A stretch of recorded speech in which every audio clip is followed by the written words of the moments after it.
आज आम भद्रक ब्लॉक रे चंडीगाँ पंचायत रे जे विशाल कर्मी समावेश अनुष्ठित होती विधायक प्रार्थी जी कि वरिष्ठ नेतृत्व आम प्रफुल्ल सामल महोदय उपस्थित थे और आम ब्लॉक अध्यक्ष जे परिमला नायक तर निज पंचायत समस्त छमा नेतृत्व विपुल संख्यार मोर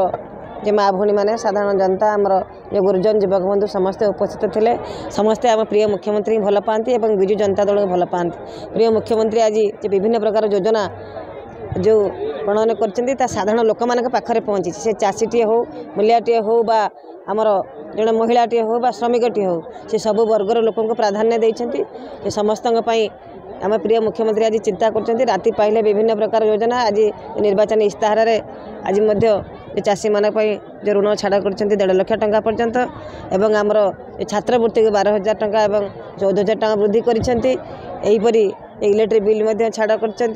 तेणु आम प्रिय मुख्यमंत्री निश्चित भाव में षष्ठ थर मुख्यमंत्री होगा जाउछंती इतिहास सृष्टि करने जाउछंती और साधारण लोक मुख्यमंत्री सांगरे अच्छे विजु जनता दल सांगरे रही तेणु निश्चित भाव में जून 1 तारिख दिन समस्ते 2टी संख्यार भोट देवे और आम विजु जनता दल ये विपुल मात्रा भद्रक विजय लाभ करने संगे संगे प्रिय मुख्यमंत्री षष्ठ थर मुख्यमंत्री हेबे एथिरे संदेह नहीं।